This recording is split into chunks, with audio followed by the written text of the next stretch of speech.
We've got a pretty cool kind of desktop metal update where we're at with the system, some applications we've seen to go through, a little bit of an overview of the system as well. So let's get started. There we go. So for those of you unfamiliar, the Studio system is mainly really focused on metal 3D printing in an office-friendly environment. So it's a three-part system. You've got a printer, a debinder, and a furnace.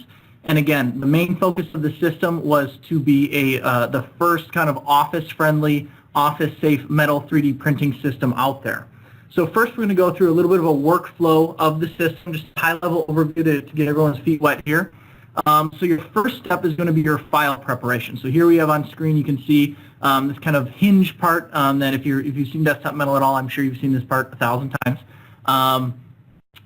So we've got our print prep software here called Fabricate. So there's a bunch of different things on the screen right now, so I'll direct your attention to the top left of the screen here. That's where we're going to be selecting our material. You can see 316 stainless steel for this part here, scaling it, naming the instructions. So we're not naming the file, but we're naming these particular set of instructions in case you want to make a couple of different sets of instructions for different part geometries. You've got different dimensions, part weight, material consumption, and then your fabrication estimation time. So like I said, this is a three-part process with print, debind, and sinter. So you got a couple of different things going on to consider there as well. On the right, we've got these slider bars, and since this slide was created, these have changed visually a little bit, but they're still the same basic concept. This is kind of your quick and dirty optimization area, where you've got a couple of different areas, like parameters like fabrication time, material, surface quality, these sorts of things, and you're going to choose which one that you want to optimize. So are we trying to print this as fast as possible? Are we trying to get the nicest surface finish on here? Because as we all know, it's a world of trade-offs here. So we can't necessarily always get the best surface finish if we're really trying to crank out parts, and vice versa. So things like that, we're going to be playing around with the slider bars on the right. This is also where we can do our orientation of the part and kind of get, if you look in the center here, we've got a slider between parts and support. So that's going to give us a preview of our automatically generated supports from the Fabricate software and just get a really nice view of what we have going on here. And I really like this slider bar. Obviously, we work with a lot of other printing technologies as well, and they all have their own softwares. This is something I really like out of the desktop metal software. What the slider does is it kind of changes from 100% part to total transparency on the supports to the opposite on the end where you can only see the supports and you can't see the part at all. And it's medium transparency in between. So it's very nice to be able to see quickly and easily internal support structures on parts, things like that, to make sure that the supports are generating in the way you expected them and the way you want them to.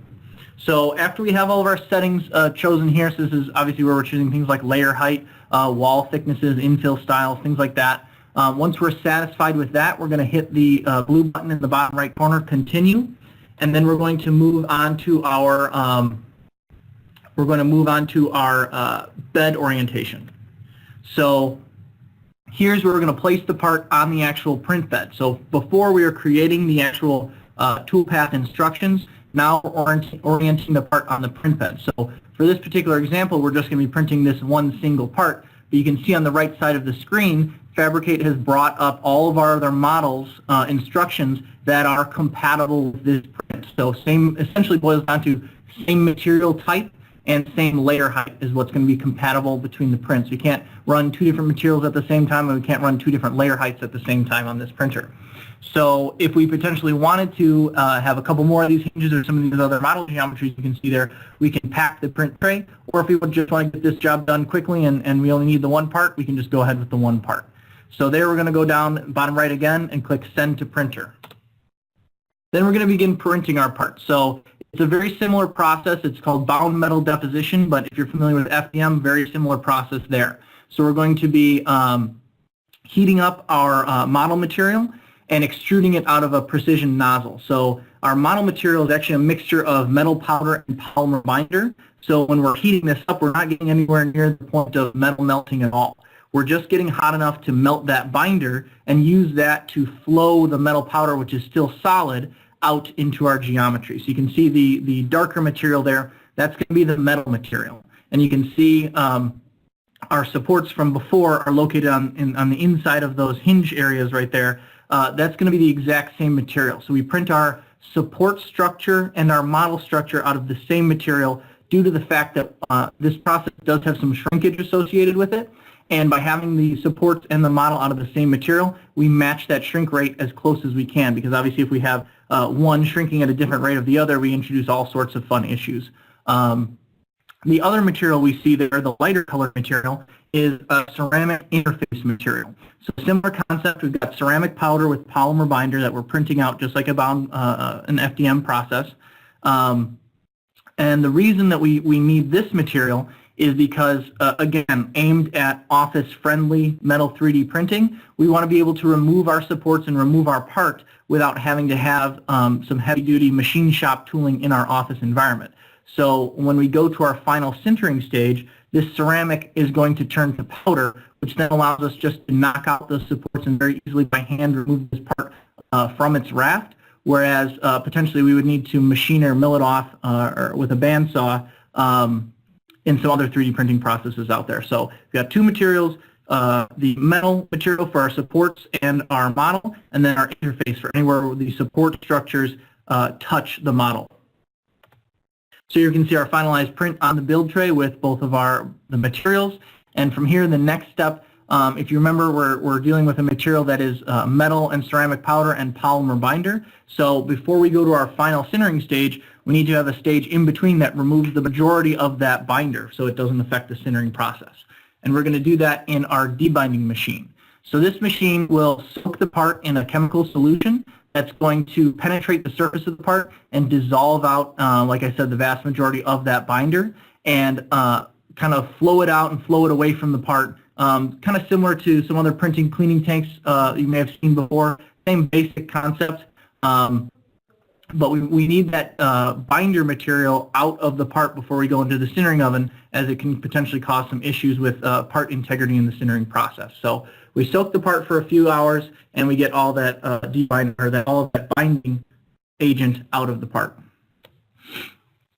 Once our part is fully debound, we can move to the final sintering stage. So here is where we're going to be heating up the part to just below its melting point, and all those little metal powder particles are going to start to stick together. And because we just removed out a lot of that polymer binder, there are little micro voids in that material that are going to be, when the metal powder starts to liquefy and stick to each other, they're going to fill in those voids a little bit. So we do see about, depending on part geometry, 15 to 20% shrinkage rate in the parts as they come out of the furnace. Now this isn't something that you as the designer need to worry about. Fabricate will compensate for that shrinkage automatically. So if you were to design a 1-inch cube and you load that into the Fabricate software, what you're going to physically get off of the printer is going to be a 20% upscaled model of that, and then as it goes through the process, it will shrink back down to your original design. So that overscaling, underscaling kind of thing is not something that the user has to worry about at all. So after we're done with the sintering process, we've got our finished part here. So you can see we've got this hinge. Everywhere that we had supports in the print, we're able to just be knocked out because of that ceramic interface layer. And we're actually able to print this hinge as assembled with that pin in place, again, because of that ceramic material able to get into that small gap there and prevent those two pieces from welding together during the sintering process. So, like I said before, Desktop Metal Studio system really focus on office safety. So no dangerous lasers, no third-party equipment required, no dedicated operators is a big one. So with that Fabricate software, the goal being to make this as easy and painless as a process as possible, because again, for office friendly, we really don't want to have to hire an operator out here. We really want to be able to have our designers and our engineers just be able to get up from their desks, take their designs, and very easily make these in an office environment. So no dedicated operators required here. No welded supports. So that's, again, back to that ceramic interface material, and I've got a slide coming up that shows that a little bit better as well. But if our supports were welded like some other processes, then like I said, you need to have a wire EDM or a bandsaw, grinding wheel, something to deal with post-processing those, whereas here it's some very small hand tools will be plenty, and that's much better for an office environment. Finally, no complex material changeover. So The desktop metal system is a very easy hot swap kind of a material changeover. So actually, let me go back to the last slide. Our material is these kind of like hot glue gun rods, if you will, and those are the materials that are the majority metal powder with a little bit of polymer binder in there. And what this allows us to do is hot swaps from the material cartridges. So those cartridges you see there labeled 17.4 pH contain around 200 of those material rods. So all we have to do when we are looking to change from one material to the other is really just to click in, click out, and we just pulled all those rods and loaded our new rods in, and they're ready to go. Another piece of the equipment that needs to be changed between material changeovers is the actual print heads themselves. So those are hot swap as well. So they've got a little lever that you pull down, and the print head just pops out, and then you load the next print head in. And the reason for that is we're trying to avoid any cross-contamination between materials. So if we get any of one metal that we weren't expecting into a print of a different kind of material, that can potentially cause issues during the sintering process and affect our metallurgical properties and potentially the strength of the part. So we want to avoid any cross-contamination. So anything that the old material touched, such as the print heads, needs to be swapped out as well. So overall, from what we've seen so far, the material changeover process is about 5 minutes. So you're clicking in the 17.4 cartridges, taking them out, putting in your new cartridges, and then changing the print heads, which is very, very quick. So very quick changeover process. Here's a look at our separable supports. So on the left, we can see a powder bed fusion example, and on the right, we've got a video playing. Hopefully, it's not too choppy for you guys, of the bound metal deposition DM process, where we're just popping out our supports by hand. So you can see, obviously, we just used a screwdriver in our hands on the right, whereas on the left, our supports are welded not only to the bed itself, but to the parts as well. So you've got to cut those parts from the bed, mill that bed flat again, and then cut your supports off the part, and then do some sort of grinding or sanding to try and finish up the surface of those parts to be able to get the geometry that we're looking for. So again, back to that office-friendly idea where we are trying to minimize the amount of extra equipment we would need for this kind of a process. So our entire workflow is controlled through this software I mentioned before called Fabricate. So it takes us through our printing, our debinding, and our sintering process. It's fully automated end-to-end. Native file types. It can load native file types directly in, so you can drop your SolidWorks or other CAD models just directly in without needing to do an STL conversion. Obviously, we can do STLs as well if you have those, but it's very nice to be able to just do a direct SolidWorks file conversion right there and not have to worry about saving it out as an STL. Automatic support generation infill, like I showed you on the workflow, is very nice.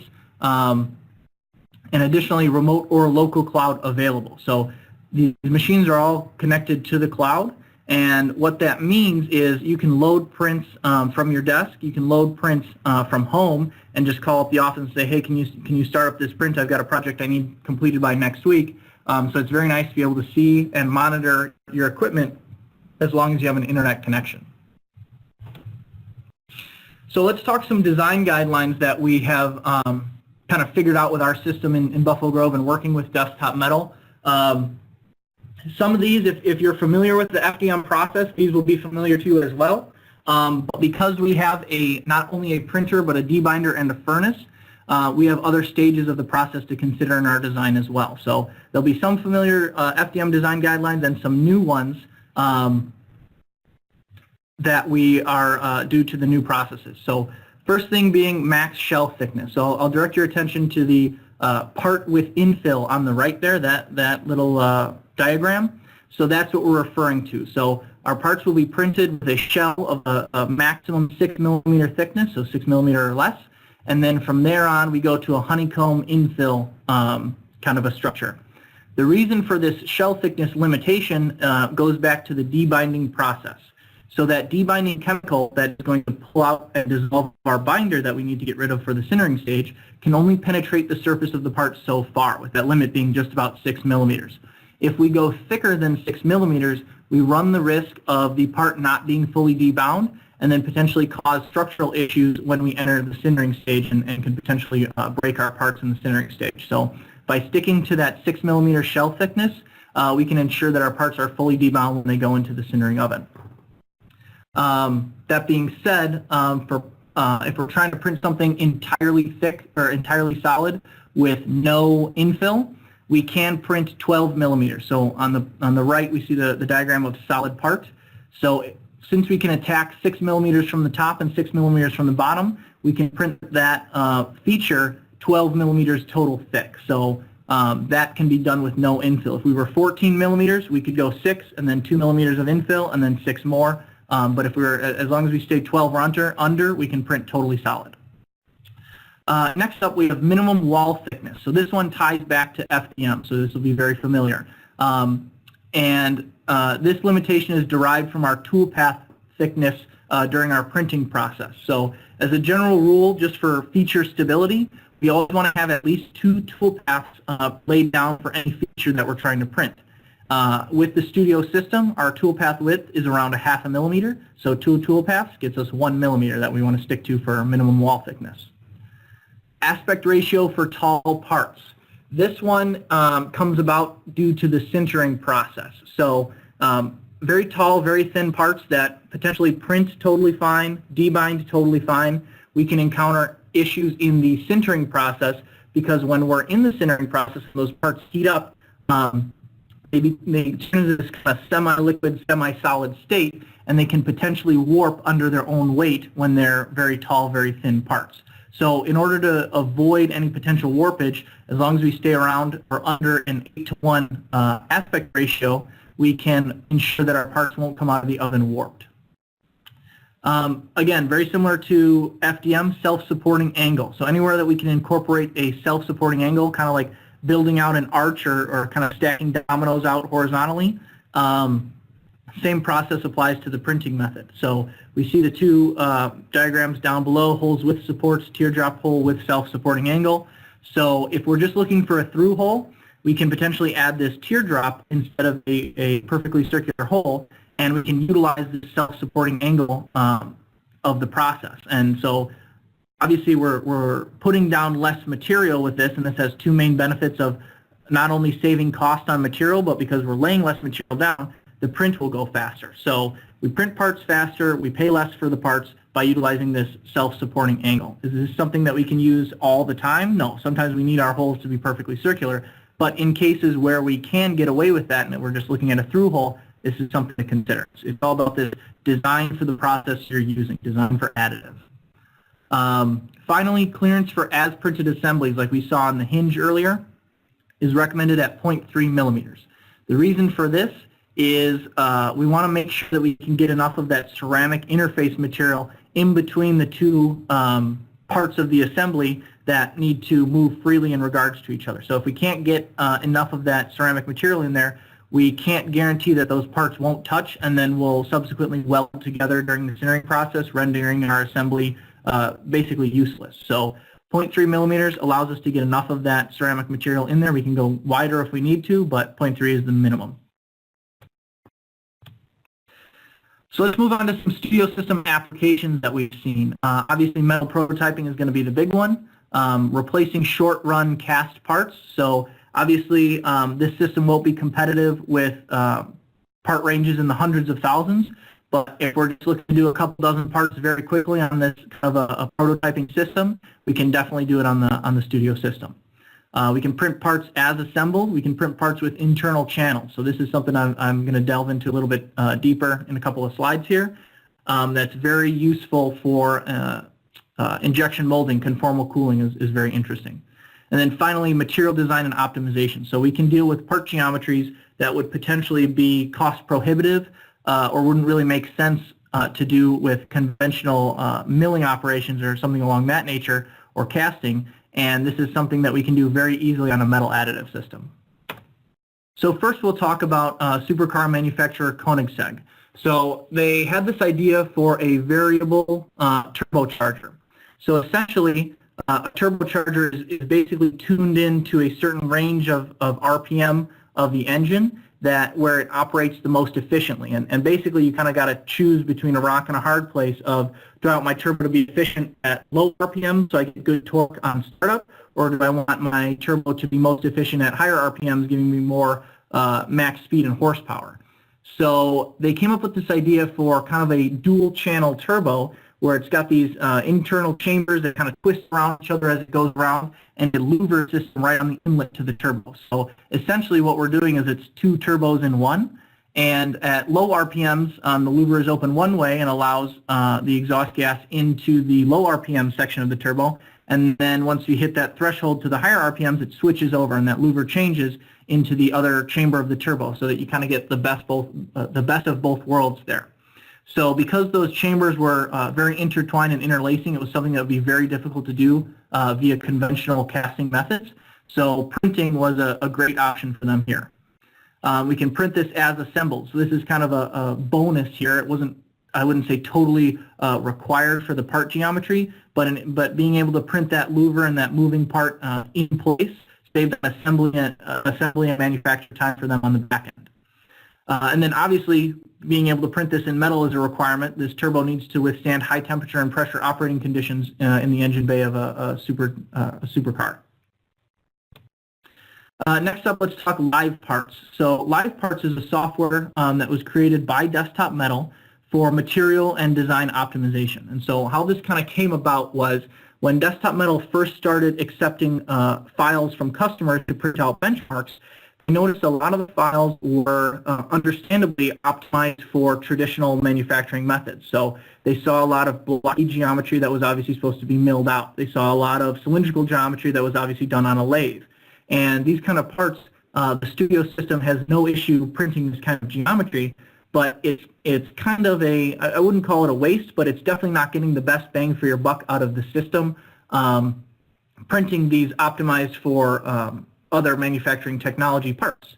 So they wanted a way for customers to be able to utilize the full strength of their metal additive system, and so they created this Live Parts software. And so what you do in the Live Parts software is you essentially define a bunch of your different parameters like loading and fixed points and the goal of the part, and it will grow the part similar to how a plant grows in nature under the loading in order to optimize for material usage and design intent. So now you get these really cool organic shapes like you see in the video in the picture here that would be either impossible or cost prohibitive to produce by traditional means, that really is either no skin off of the additive system's back, or it's actually better for the additive system because of the reduced material, and so we'd be able to print it faster and easier. So Live Parts for getting the best out of your metal additive system. Now let's talk injection molding conformal cooling. So we've got a great picture of traditional cooling versus conformal cooling here. So traditional cooling for injection molds, just done with basic drilling operations, and you can see it's better than not having any internal cooling channels, but it's very kind of XYZ kind of drilling, and it really to me looks like fitting a round peg in a square peg in a round hole kind of a deal. Better than nothing, but it can definitely be optimized. And that's what we can achieve with conformal cooling on the right there. So you can see those cooling channels hug the part geometry a lot tighter, meaning that we're pulling a lot more of the heat away from that part surface quicker. So a couple of benefits here is we get more consistent cooling across the surface of the part. So whereas before in traditional cooling, you can see that there's different areas of the part that are close to the cooling channels, a lot of the part is far away from the cooling channels, you get different cooling rates, which can potentially lead to scrap parts as they warp because they're cooling at different rates in different areas of the part. So conformal cooling really helps with that. Additionally, because we're pulling that heat away a lot faster, we can get faster cycle times out of the mold. So you get increased throughput on your molding operation and decreased scrap rate. So really it's a win-win. Here's a case study of Portland State University utilizing a bunch of different SolidWorks tools, mold tools, flow simulations, and plastics to make this emergency stop mold. So you can see on the right there, they got the flow analysis of the fluid through the molding channels.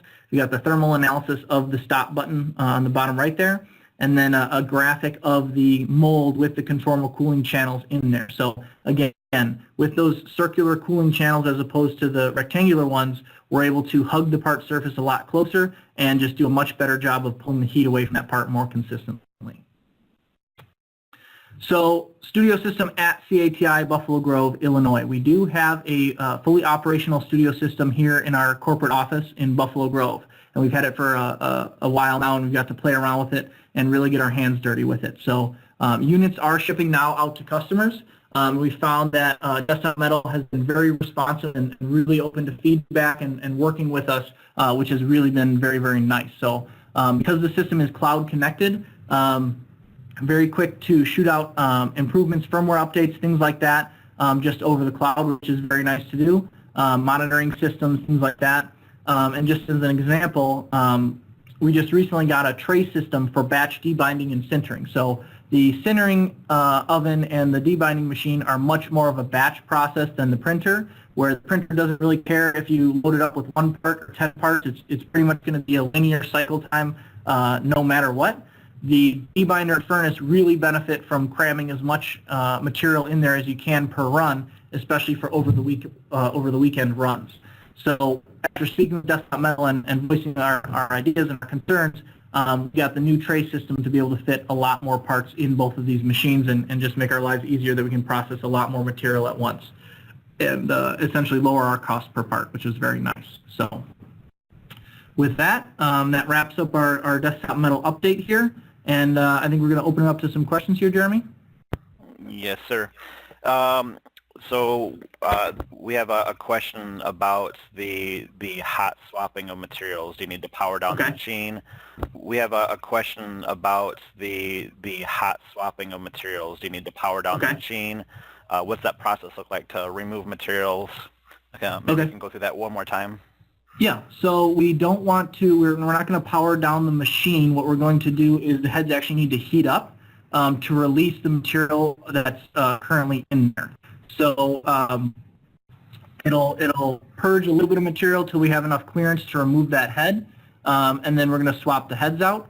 And as far as so that's if we're changing from material A to material B. If all we're doing is loading the material into the machine, say we ran out of material in one of the material bays, then that can be done while the printer is printing at no stoppage or anything like that. So really all we're concerned about is if we want to remove the heads need to heat up to make sure that the material is free when we do the quick change of the heads. Okay, that's perfect. This question is, does the internet have to be around, or does it have to be on the internet to operate correctly? No, so it's an option for any kind of military or aerospace customers or anyone that is interested in it. They do have local cloud available. So it needs to be connected to a network, but that can be a local network. You can use, it doesn't need to be Wi-Fi. It can be over Ethernet if you need to, or if that's what you prefer. But it does need to be connected to some sort of a network, because that's how the Fabricate software architecture was created. But it can be on a private cloud network. So there is some sort of communication going on between Fabricate and the debinding and the furnace and the printer all together. Yes. All right. So I guess give us an idea of the largest part we could print currently on this machine.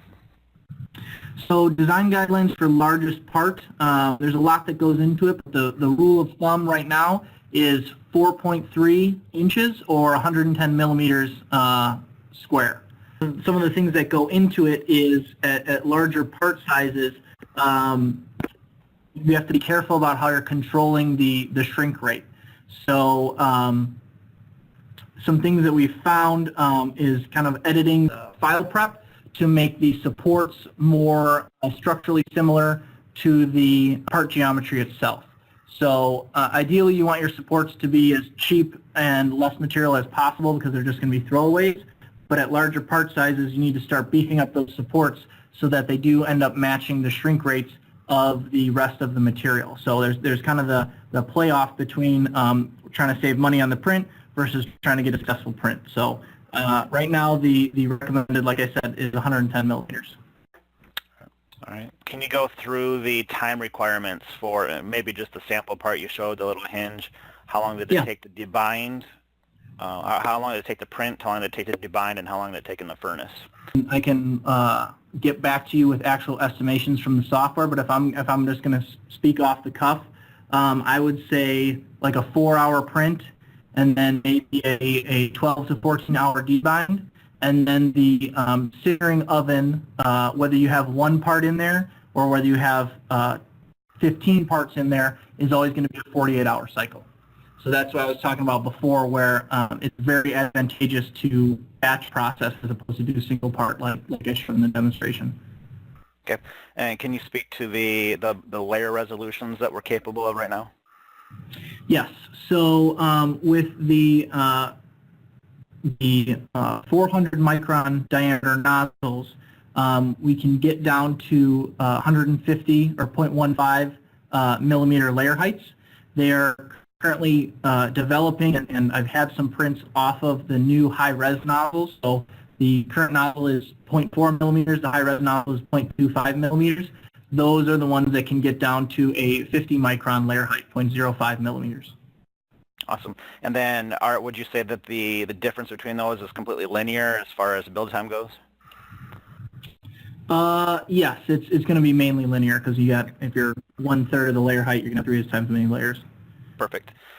Somebody's asking, are these leasable? And I think the answer to that is yes.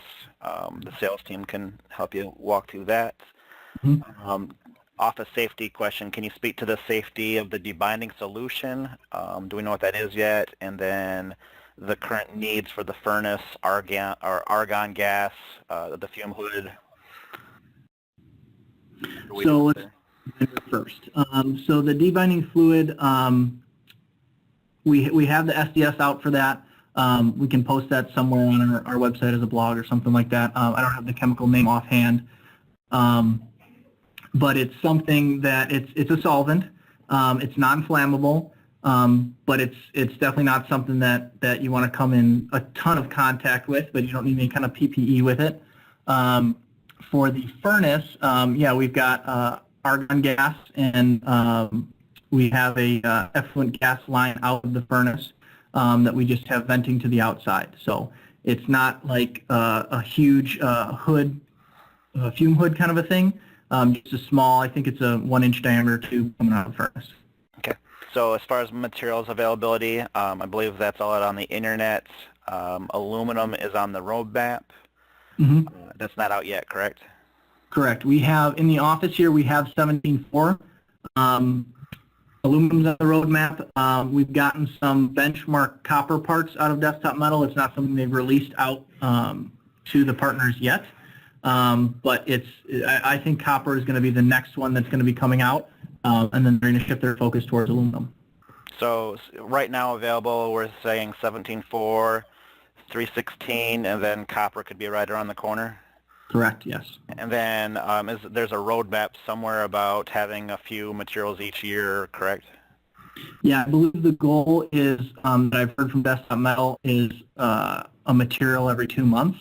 And we'll see how that ends up going, because there's a lot that goes into each different material. I believe the biggest kind of hump to get over is the sintering process for each material, because the printing and the debinding is fairly straightforward from my understanding. It's the sintering profiles to make sure that you get a consistent part out every time. Okay. I have a question about if any of the materials or any of the parts printed would be food safe or be capable of hitting those standards?